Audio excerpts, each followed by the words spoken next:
So, on this episode of Unfinished, I am welcoming my longtime friend, Angela Philp. She is an adventurer in every sense of the word. She's just recently crossed the Pyrenees, and I mean from west to east, not north to south. She's an extraordinary coach. She's a thinker. She's a beautiful mother. And I've known her for the longest time, and I wouldn't have my life any other way than with her fully in it. So it's a real pleasure and privilege to have you on with me today, Ange. Thank you so much for joining me. Oh, thank you, Claire. I'm feeling really touched. I'm going to need a moment. I want to meet that woman. you know that she's right there behind those beautiful glasses. All right, let's begin. Um, the questions are standard, but the answers are always anything but. So I want to start with you sharing something about you that no one would ever guess about how you grow up. And when I say that, what I mean is the kind of thing that you're not usually putting out there into a bio or spontaneously telling people at a dinner party or over a drink. So I guess I would almost start still with something that there's not a lot that I'm not happy to tell people, you see. So Mm. I think that people wouldn't guess that I hated sport and wasn't sporty at all when I was younger. That I used to do everything I could to get out of any form of school sporting activity in. I would make myself go green so that they would and go to go to admin, the admin desk, and say, I'm really not feeling well. And like literally I could turn myself green and you're looking very green around the gills. And I would grab a book and have a pass to go and read under a tree by myself on the oval while everyone else was doing the group stuff. And I don't think anyone would guess that about me, given you've just explained that I crossed They the probably Pyrenees. wouldn't. No, but it sounds as though it was perhaps about the format of the sport rather than necessarily the activity and a competing priority, right? You loved reading too. I did. And I think the only sport that I actually enjoyed and didn't think to do it as such, other than through school, was the cross country. And I thought that was hilarious and loved it. And all of the other stuff was what I didn't like. The odd pillow fight on a beam was something I enjoyed as well. But all of that to say, I think there was an idea that I had of what sport was, yes, and I wasn't it. And also, so that had me basically for years thinking that I wasn't a sporty person or a physical, particularly Not the physical. sporty type. Yeah. Well, how things have changed since then. So, as you were growing up, and of course, you grew up in Australia, as most of the listeners will have noticed by now. Also New Zealand, but that's another story. What's the best advice that you were given when you were growing up? Whether that was from family or teachers or any kind of background noise where you were receiving messages. And what was the worst? So I've got a few best. I even wrote a few of them down. I had to think about this. But one of the best pieces of advice that I got that I couldn't help but take on was from my very wonderful grandmother. And it was when I was very, very young in New Zealand. And she handed me a bank book and she said, a woman must always have her own bank account. And that piece of advice has stayed with me all of my life, even during the moment where I didn't, and realized how right her advice was. So that seems almost obsolete as advice now. And yet with women's rights being rolled back in many places in the world, I actually think it's a piece of advice that grandmothers and mothers should be giving to their daughters very early on, and even helping them create very early on, as always have your own bank account.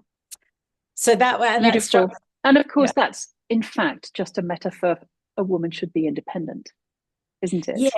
Yes. And actually, there's probably a little bit of a theme in our conversation. Actually, is that line between independence and interdependence, and how independence sort of can be very merged into dependence all of a sudden.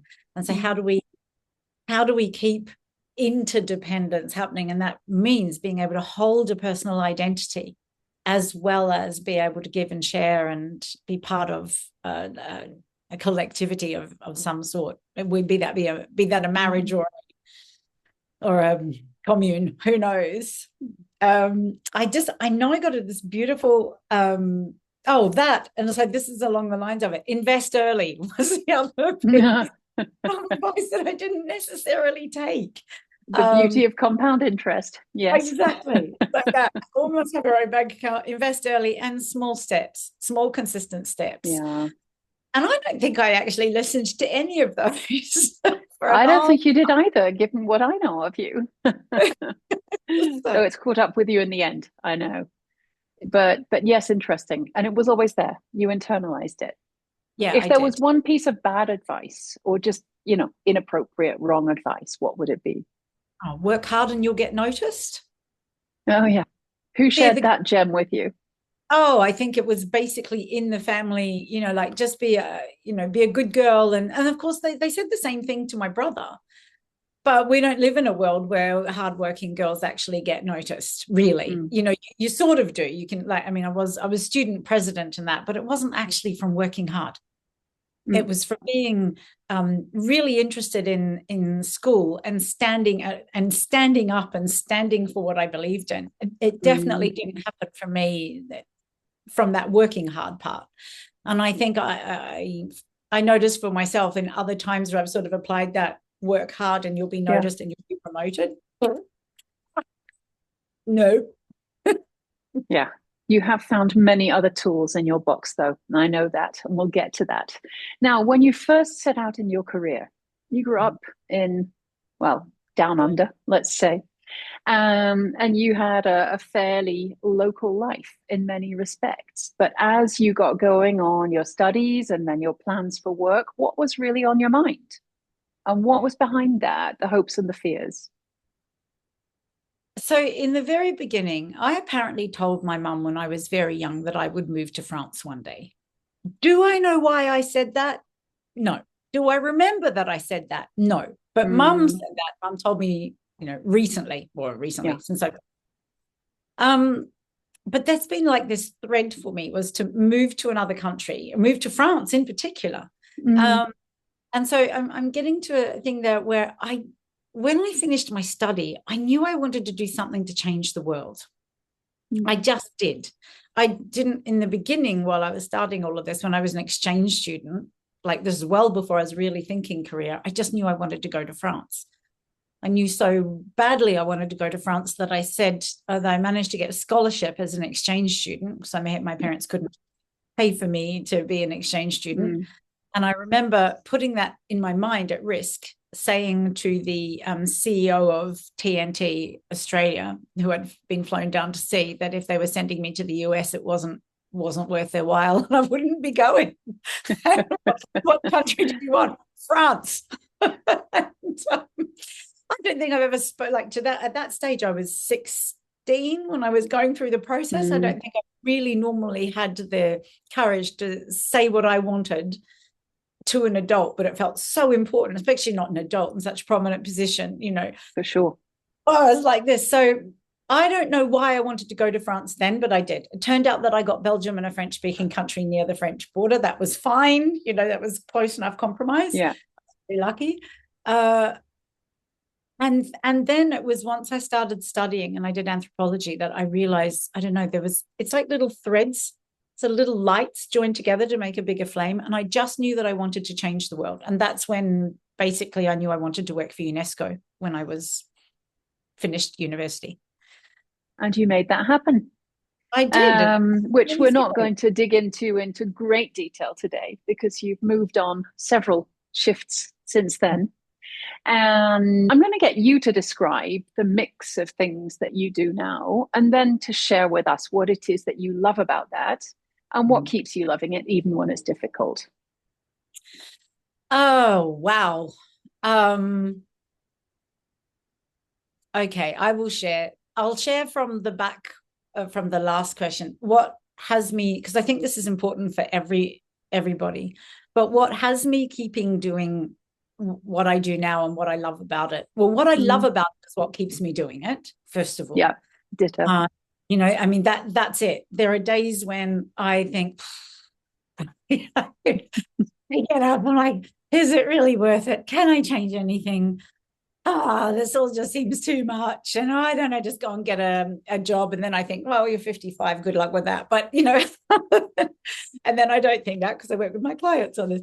But, with all of the negative talk, the first thing I do look at is why do I love what I do and what's important about it? And the other thing are the values that are important to me. So my vision and my values. I mean, it sounds a bit banal, you and I speaking about it like this together. But that's actually what works. It's just like, what is the vision I have? How inspiring is it to me? And what are my values? And one of my values is growth and excellence and adventure. And it's like, well, come on then. Up you get, go and do it. And I know I wrote one other thing down because I really did give this some thought. There's one, and I will go back to what I love, but one of the things that I do, because of course we all have to do taxes and stuff we really don't want to do. And I think that's whether or not we're doing what we love. Yes, So of course. even if I disconnect from what I love and everything, I just rigorously schedule it. And that's when sometimes you just have to kick yourself up the bum and do something because you're an adult, and that's it. Yeah. And it generally doesn't take quite as long and isn't quite as painful as we anticipate it'll be, right? Oh, and sometimes I ring my best friends and I get help from them on doing these hard things. I don't recall that ever having happened. Remembering I don't have to do it alone, most things, with wonderful women. So I think that those, your vision, your values, remembering you don't have to do it alone and still rigorously schedule, because these things, putting off things you don't want to do until the last minute is a very bad idea that I've often done. And so as to what I do, which I love, it's very similar to you, of course, Claire. I love working with women who are devoted to atypical women who are devoted to changing the way leadership and leading is done. And I think that's the main thread. And the other thread, of course, is the thought leadership work I'm doing on what I would call beyond resilience, which is actually regenerative living, regenerative leading, regenerative business, regenerative practice, because I feel that the conversation that we have on resilience right now is leading women in particular, or keeping women out of leadership positions. And one of my big drivers is having women in 50% of leadership positions worldwide, while shifting what it means to lead, shifting the system. Yes. Indeed. And that's a noble aim indeed, and one that's going to keep you going for years and years, right? Well, unfortunately, wouldn't it be great to be out of a job? Yeah, done. Yes, I think indeed. The conversation is important. And so that was part of doing crossing the Pyrenees this year, clearly doing something that I love, but how could I do something that I love without it costing so much and how could it not only not cost energy, but bring energy? So that was my test. How do you do something long-term, 920 kilometers long distance, and come out with more energy than when you started? Yeah, you did it beautifully. Yay.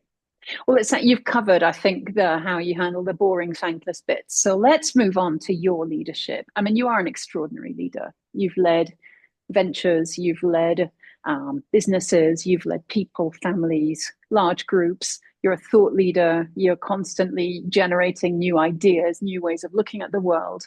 But of course, you're not perfect. And of course, you're unfinished. To bring us back to the theme of this podcast. So I'm really interested to get you to share a weakness, some sort of recurrent weakness, or you could call it a blind spot, though some people nitpick and say if it were a blind spot, then I wouldn't know about it. But it's not true. We generally do know exactly where our blind spots are. We just don't look at them very often. So what would you say is, the weakness that you're wrestling with still? I think we wrestle, and it's important what you've just said. I think we wrestle with our weaknesses all of our life in different ways, and we just revisit them in a spiral. Yeah.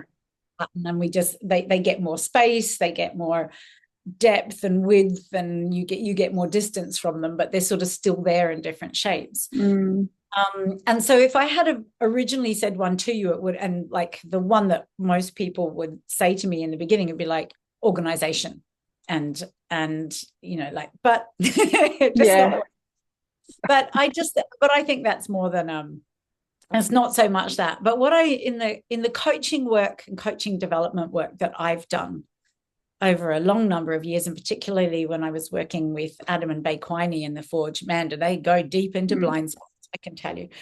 But the one that has really come out, which possibly doesn't bother other people as much, it's something they're just used to, whereas my organization might be something that really puts someone at a disadvantage. It's like, oh man, you're giving me that last minute again sort of thing.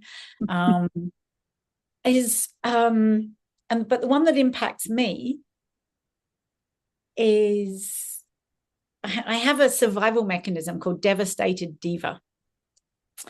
And you go, I bet you're having thoughts about this. Well, a lot, but I'm leaving the words to you. Well, so it's that. So in the work that we've done with Adam and Bay in the Forge, we look at, what your essences are, and which is how I work with my clients. And then, well, what's the survival mechanism aspect, the part that you don't think you are? So it's that part of like wanting to take up space, but as soon as I'm in it with somebody else, shrinking and automatically handing that over to them. So not being able to hold some people would look at me and say, that's not true, but it's an inner thing I wrestle with, right? It's not necessarily from the outside. Although I will say that my children have, I remember at my daughter's birthday party, she said, you're always the one that people say, not me, like she was about 9. And I was like, yes. And she's like, there you are again. So, and she wouldn't remember this. She'll probably listen to this podcast and go, I don't remember saying that. But I still have the image of the photo in my mind. So it's that not quite knowing which space to take up when I'm particularly in partnership with somebody else in a program. And again, I work with really incredible women, and they might not necessarily say that, but it's an inner thing for me to look at. And I wonder how many other women might actually deal with this as well. How much inclusion? I was going to say, it sounds like it's a belonging thing as much as anything else. And where and how do I belong in this context, or even in the bigger picture? Yeah. There's the belonging, and there's also how much I want to give this person space as well. Like, how do I share with them without diminishing me? Well, give it, but without over giving to them. And so the effect that would have very often is me sort of like shrinking, and that's being worked on. But it still might not be completely what you've asked for, Claire. But it's sort of like one of the things. I think it's beautiful. And it's relevant to any of us who share a space with anybody else, and it's resonating for me in all kinds of ways. So I think the audience will hear this and take it away and reflect on it. So thank you. That's honest, and not the easiest thing necessarily to own up to. And let's go back. So go on. It does feel weird saying it, but I devoted myself to coming in here honestly. And a lot of people will say coaches, like, they should have it all together and know everything. And I think that's a very unrealistic expectation to have of any leader, like coaches or anybody. And that's why I wanted to say it, because you cannot imagine how internally I'm going, I can't believe you just admitted that on live, sort of thing. But I think it's important. Because if we don't show that we're wrestling, which is the very point of your podcast, right? If we don't show that we're wrestling with these parts of ourselves, we maintain that current leadership model, which is we have to have it all figured out, we have to know everything, which is leading the earth off the brink. So there we go. Thank you for that. Totally unfinished. Let's go to sort of a development question. When did something finally click for you as a leader? A moment when you felt the game changed, even if nobody else saw it? Oh, man. I feel like I've had so many of these clicks that I couldn't come up with one. I was like, the game's changed so many times. And I feel like when the game does change, you're in a whole new world. So I think the game first changed for me when I tell you what the game first changed for me when I push the button on the first coaching program that I signed up for that was way out of my investment capacity. I remember that moment. Oh, my giddy aunt, I shook. Like my hand was like this, clicking the button. And then, of course, I agonized about it like for I don't know, hours, even days afterwards, thinking how irresponsible I was, and I was a single mother and you have 8 children and going on in your head, and that's a year's rent. It was a year's rent, and I was like, God. But recognizing in that moment what that did is shifted me into a whole new world of people. I still have my wonderful people that I've known also, so it wasn't about so that, like, new world then integrates the one before, if you like. But I was in different conversations. I was in a whole new level of training, and that shifted everything from my perspective of myself to my income, and to the people that I was working with, to complete transformation. So I think that was the first one, and then the next one was deepening that again, working at a really deep level on being, having the courage to go and look at these parts that were like seriously in such a blind spot. I could not have told you that was in my blind spot until it was reflected back to me. What possibility you have opened up for yourself over the years, no doubt. I admire that very much in you. But let's go to something cringy. What's a moment you failed or let your own standards slip, and something that you still feel icky about, and what happened next? So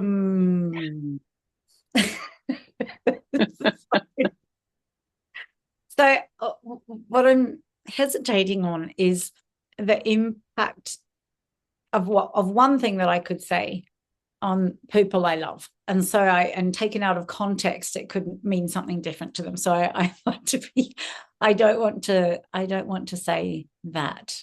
And so I'm left with a blank because it was the first thing that came to mind. So if I can not give the context or not give the exact example, it's happened many times in my life, but particularly one where I have said yes to something that I was an absolute, that I had intuition that I was an absolute no to. Underneath, internally. And I there's lots of little times that happens actually. And I think that's a really important one to look at. But I knew when I said yes, and I said repeatedly yes over a few years, internally, this was not the right thing for me to be doing. So I went against my intuition. Now, this has all worked out beautifully and magnificently 20 years later. Really beautifully and magnificently, to the extent that I say, I don't think you ever really can make a wrong turn if you finally do realign, and that everything that I have, and it's not just the logical, I don't regret my mistakes, but literally that particular yes also served to make me the person I am today, who I actually love. I just want to say that as well, unfinished as she is. Yes. And it cost a lot because I didn't listen to the internal no that was very strong inside me. And I self-doubted and self-abandoned. And I'm really sorry that I can't I think we've heard enough. We've heard enough to know that intuition is always right, and we ignore it at our peril. And you're obviously somebody who works on yourself constantly. But if you could share with us something that you are working on inner wise at this point, what is it? This is probably going to sound very strange to you and everybody else. But part of going to the Pyrenees was learning to trust myself again. And yet I've, raised 3 children and I run a business. But I think with menopause as well, there were like everything sort of got like blown out of the water. And so learning to, on the same theme. It's like when it's a no, and I'm going to stand for that goddamn no. And I'm not listening to anyone else's lovely reasons why or influencing or have you thought of this and you should be, be reasonable or whatever. And I don't look like a reasonable person. I don't. Well, actually, I do look like a reasonable person. But people who know me don't think I'm a reasonable person. I don't think. You're an outrageous person in all the best ways, I think. But all the best ways always have a shadow, right? Yeah, well, I have an inner sense of myself as being not necessarily as being too reasonable, sorry. And so learning again to trust that inner voice, I think it's taking it to a next level every time. It's re-strengthening. Once upon a time, I think I had to stamp my foot and everything to really defend my no. And now it's just like, yeah, I'm going this way. And so I really mean that I am in practice of that. And I'm 55 years old and I still feel I'm in practice of that. It's not one. It hasn't been one yet. And two of the women that I admire, can I go there? Yeah. Two of the women that I admire for their audacity. One was my auntie who died when I was 26 and she was 42. Yeah, that's right. And what I loved about her was her outrageous, unapologetic audacity. And she was hilarious. And she talked on parking attendants like she had them 25 minutes. She would explain to them why their watch was 30 seconds wrong. Even if it wasn't. Yes. Would not back down. And I just love it. And also she was the one who would have the most outrageous parties that were fantastic, where everyone had to dress in a particular way and whatever, and ask people to do all these fantastic things. What an inspiration. And just it was so much fun. So I love that. And the other is Alexandra Davinel. And she is a Belgian French explorer, but there are two things about her. But she just did what she believed and did what she wanted. So she was an opera singer, but she also was the first woman first Westerner to get into Tibet. Now, I don't think that's actually fantastic. That's crossing borders that Western people aren't meant to get into is not great. But from the point of view of a 52-year-old at that time who was in 1920 in leather boots crossing the Pyrenees, crossing the Himalayas, with this determination and rigor, but also, this is what I'm doing. This is what I'm doing. Matter of factly, I am doing this, and this is where I'm going. That's what I admire them both for that, and also this variety of who they can be. You can be an opera singer and cross the whole Himalayas to get somewhere that you think is a place that's worthwhile going. So that's beautiful. Strong examples that hopefully people will go and look up, whether they can look up your auntie or not, but they can reflect on all she represented. Now, what are you still scared to work on? What might be a stretch still in terms of finishing Ange? I think it's along the same theme, Claire. It's just who I do it with. Who are the people that, it's interesting that you're saying, what am I still scared to work on? So I think that there's something that's important to say here is that it's not because I'm scared that I don't do it. Say more. Well, for me, fear is actually an indication that there's a place to go. Other than literally the fear that comes with having an animal chase you or whatever, or in that case, it's like, no, get out of there real fast, right? But that internal fear that I have where I think, I don't want to go there, that is an absolute signpost for me. It's become my practice to look at it and go there. It's the flashing green light, isn't it? Yeah, but it just feels awful. So every time I find a new one of those places, that's where I go. And I think that that's important because that is our growth. And so my thing is like, who are the people I'm not saying no to still? Who are the people I'm saying yes to out of habit rather than real looking inside? And which contexts? So that's still my growth area. And I think it's a growth area for many of my clients as well. There, I think there's also other things about having an even bigger vision, which is something that doesn't sound like, it doesn't sound like a place for me to go that's scary, but it actually is. Yeah. I mean, I know the size of your bigger vision, and we won't go into depth into that today, but wow, yeah, it's big. And big, yeah, unless chopped into small pieces, can be so off-putting you don't go there. yeah. So I hope that that's not too, what's the word, like generic, Not but at all. Not at all. I but think it reminds us of very important things. That flashing green beacon, which is a bit scary because of its brightness and color and all those things, doesn't mean that we shouldn't be going there. But it's also, no, but it feels risky. That yeah. fear isn't, it doesn't actually show up. It actually shows up as a red light for me. Would you,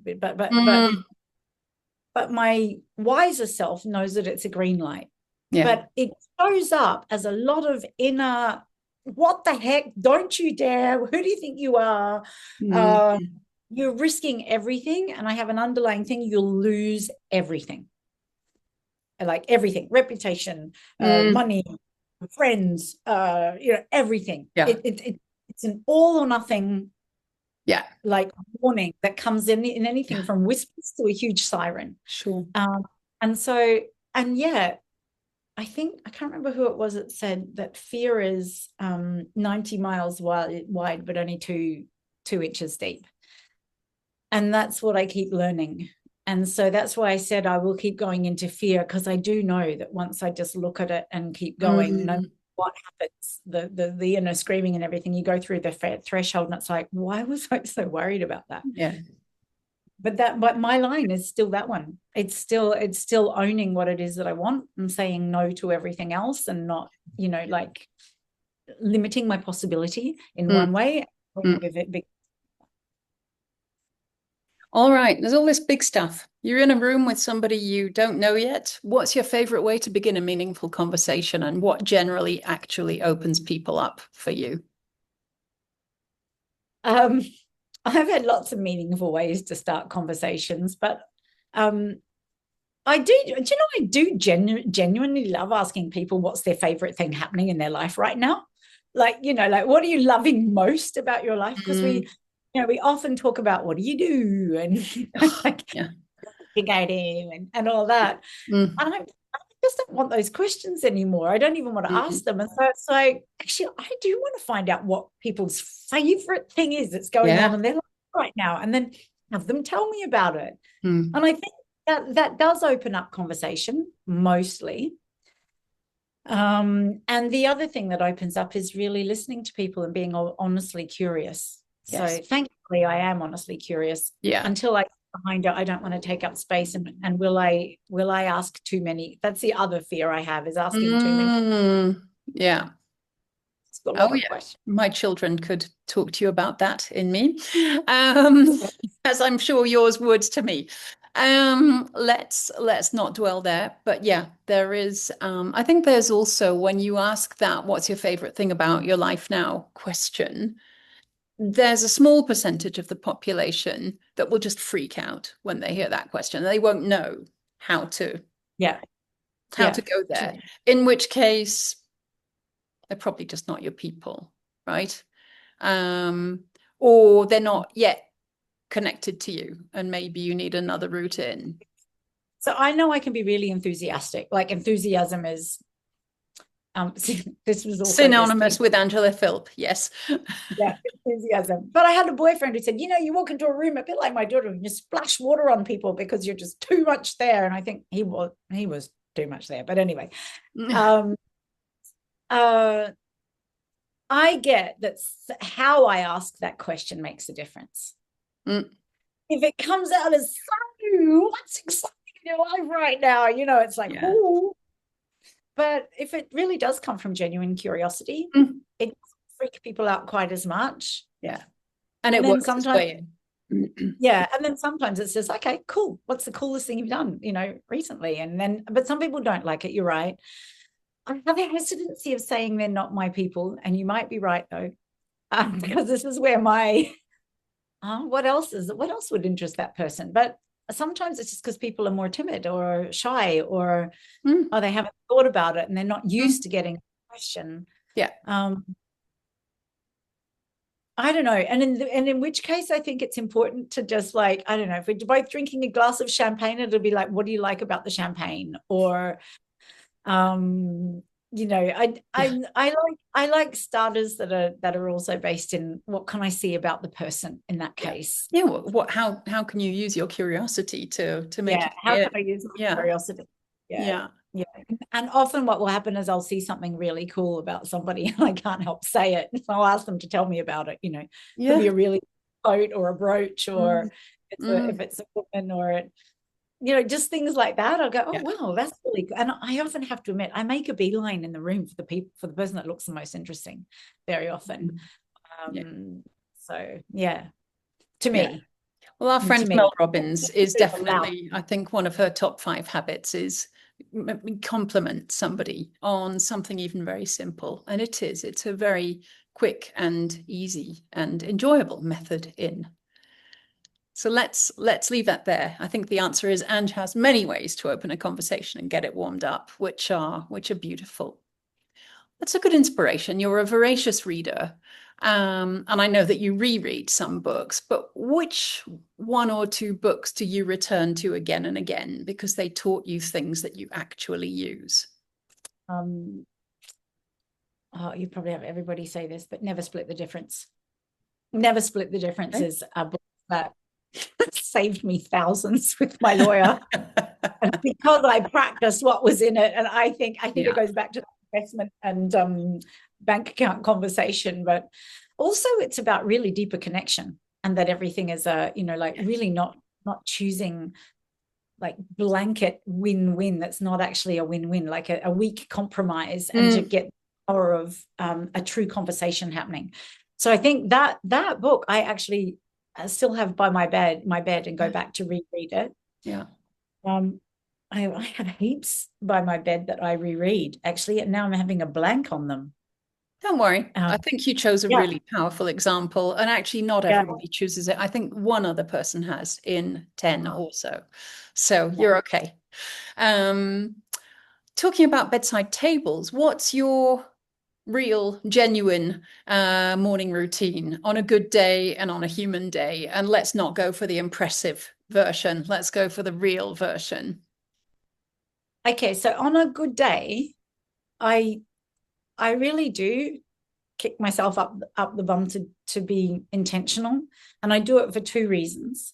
One is because I do feel better when I've done it, and like that. And so I do start my day as I intend to continue, mostly, right? And also the part of the way I do that is by fixing myself a big goal, because otherwise it's easy not to. So it's like, if I've told someone, for example, I'm going to cross the Pyrenees, I'd better get up and do my sport. Okay, so like it's like it gets put in first, and then I feel better, and then it becomes a virtuous cycle. So I have my morning pages right next to my bed, and I do sleep with my phone in my room because I go to sleep with a hypnosis at night. So I finish my day with like a hypnosis, which I really love, and there's like 3 or 4 that I use. So it's important for me to go to sleep well. And then that means my phone is by my bed the next day. And so I don't automatically look at WhatsApp or something like, or Instagram or whatever first. I have my morning pages so that I can grab them immediately and I start writing. And then I make a coffee, and then I have my fruit and yogurt. And so that's my start to the day. And then I go and do sport. And that's really hard, because most often I think, because I've been indulgent in my mind and done my morning pages, would you believe, then I should start working. It's what my voice says then. And sometimes on a normal day, I'll just dive into work, and then I'll go and do my sport at lunchtime, because I still have to do it because I've committed. And on a human day, if I'm really tired, or if I haven't, if I've gone to bed really late, I think what happens is it's how I go to sleep that determines how I wake up. Oh, so often. So if I have decided that I wanted to get is it called sleep revenge or something? And that it's been that I don't want to go to bed already now. And so I'll watch Netflix. But there's nothing wrong with watching Netflix, right? Nothing at all. But if I do that, what happens is I will binge watch a series because I don't generally watch Netflix. Then I'll go to sleep at 2 a.m. and then I won't wake up on time, and then I won't do my morning pages. I'll go straight and start work. Yeah. And then I'll feel pretty crappy by lunchtime. I'm in my writing work. I honestly don't mean that with client work, but my clients can't schedule before 9:30 in the morning. So I have time to do this stuff, right? Because I generally wake up early. So that's my cycle. My poor morning cycle starts with a poor evening cycle. And try and do those evening cycles on the weekend if I'm not going out. And if I go out on the weekend, funnily enough, I might get in at 12 or 2, but I'll still wake up early because I feel resourced. In a different way. Absolutely. Yeah. So talking of resources and the guilty ones, what is your guilty pleasure, and why is it that you actually don't feel that guilty about it at all? Say no pleasure should be guilty. Should be given. We feel too guilty about pleasure, true pleasure. Oh man, see, this is shifting slightly because my true pleasure before was champagne, and I would always have it in my fridge, and it was always a right time and never a right time to open it. Like it was like any time it's the right time for champagne. I remember that time. Yeah, well, I'm most annoying. I'm actually looking for a new guilty pleasure in a way because with the old menopause thing happening, champagne doesn't have quite the same pleasure it used to, which is most awful. Doesn't stop it doesn't stop you enjoying it now and then, does it? No, well, as long as it goes down fine. Yeah. So I love the taste of it. I do still love the taste of it. I really need to ice cream. You really need to ice cream. Okay. Ice cream is my other guilty pleasure. But it's not guilty. It's just that I adore ice cream, and you live at the beach, so yeah. And sugar, I know there's the general thing that sugar isn't good for you. Like I totally get that, but also sugar actually makes my fingers swell, and I don't have diabetes. I've checked all of that, but I don't feel good either after I have the ice cream. So it's my pleasure, and that's not. So I wanted to come up with something really cool for this. and I don't, because there's a lot of things that bring me pleasure and I don't feel like guilty pleasures. Like beautiful things in my home are really, really important. Yeah, but no guilt, whatever. So it's pleasurable and I don't feel guilt. Exceptionally beautiful clothes. I guess if I'm in a mood where I feel like I don't need anything else, then a beautiful new shirt or a beautiful new piece of jewelry would give me pleasure, but still feel like I would feel guilty about it because I'd be looking at my voice. You have to know the difference between a want and a need, and that's really sounds nice as well. Sorry, Mum, if you listen to this. Yeah. It now shows up is not with my mother's lovely voice, but with quite a should type tone. Indeed. And so I guess for the home, there's nothing guilty about it. And it's just, do I need another shirt? Well, of course you don't need it, but it's about how you live the pleasure of acquiring something beautiful, and aesthetics are important to you. They are. What's the one thing that you'd rather not talk about here? And we all know that could be the most interesting thing of all. Oh, goodness me. Like, this is professional or personal? Anything you like. Oh God. I mean, say no, I am not going to personal. What have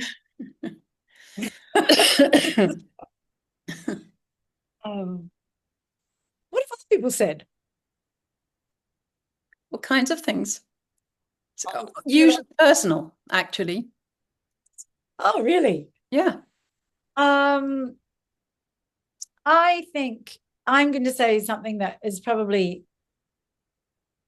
I'm going to say one of the things that I often feel annoyed at other people talking about. And that's how hard it is to build a business. But and how hard it is to build a business as a single mother. And part of the reason I don't like talking about that is because I feel that it's indulgent and complainy and whiny, but it's also fundamentally hard. And I also don't like believing in hard. So that's why it's difficult. If I ignore it enough, it'll go away. Well, if I ignored it enough, it won't feel hard. And it's just a matter of, it's that part of me that says it's just a matter of getting on with it. And you just haven't found, at various times it's been, you just haven't found the right formula yet. But it's also felt very, I've got quite a strong inner critic. So sometimes it's felt very, internally felt very condemning. And so I still have oh man, do we have to go on this whiny part again? Like, it's just, like life's just like that. Again, this probably feels generic, but it's something that I haven't had a lot of compassion for before. And that's why it's a difficult thing to talk about, because I often come at it from an inner critic's perspective rather than actually. I had an idea that I should have had my business up and running in 1 year while I was looking after my children. In fact, that's what I even said to my ex-husband was going to happen. But without any, I didn't even have a vision, and I didn't even have a plan. And any other person would have said, actually, it's going to take you longer than that. And that's because that's the nature of working for yourself. But, all of the other, we could talk about sex, Claire. We could talk about divorce, Claire. Yeah, we could, but we're not going to, because wonderful as you are, the audience is going to get tired soon.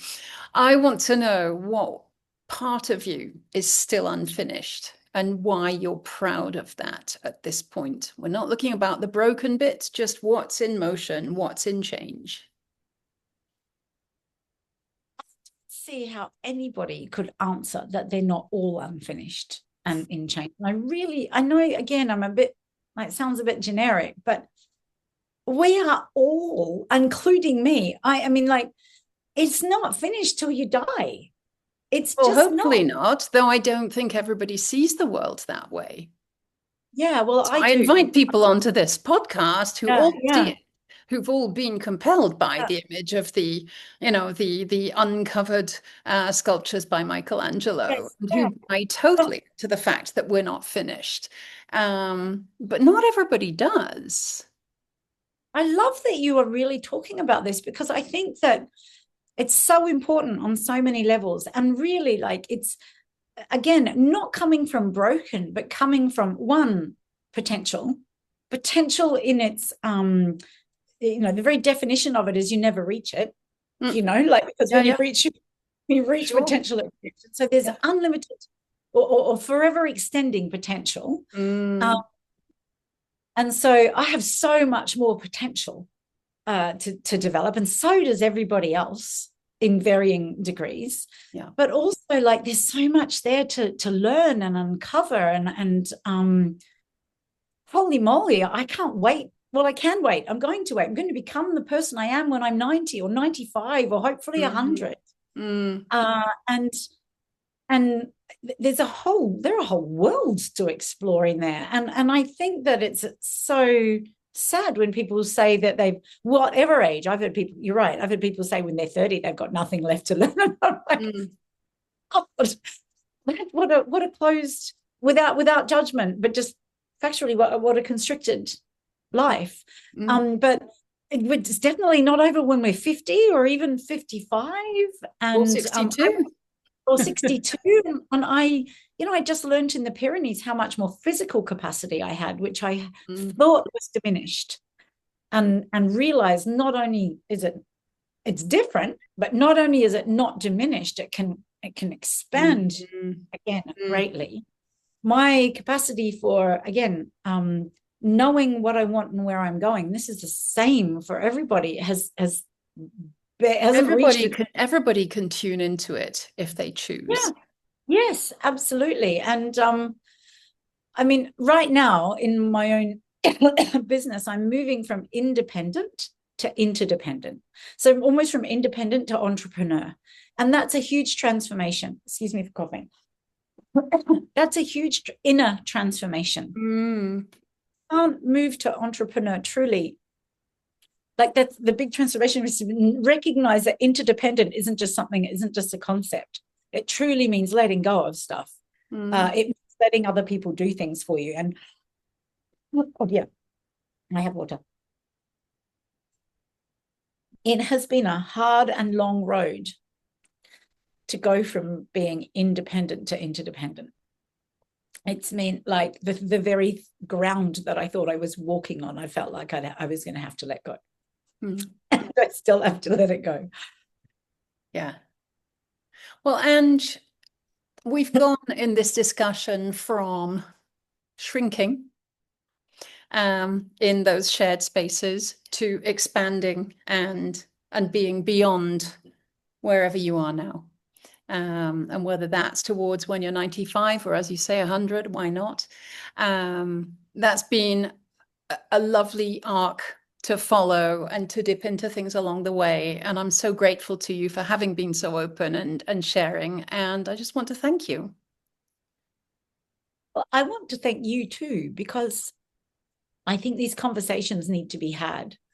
And one of the things that I haven't wanted to talk about is like, you know, I'm a relatively small business, for example, compared to mega organizations. And there's what, you're not Tony Robbins? No. And nor do I want to be while giving him his place. But I think that so many people don't start things because it's not perfect when they start it, or it's going to be as big as what they think they should be, and it holds them back. And that's why I want to talk about the fact that I work with people who do really, really big things. And I like that even though I'm shifting from independent to interdependent and entrepreneur, that what I love is being able to create something regenerative and doable with other people, but with a wider ecosystem, and still a big shift. But again, it's been something that's been a source of, I should be further along, I should be better, and being able to have a conversation from this, like, woman to woman, one to one, parts of sort of things that we talk about when we're together on the couch, you know, having a glass of wine, I believe are important podcast conversations to have. Thank you, Ange. They really are. And I'm grateful to you for having contributed so beautifully. Thank you.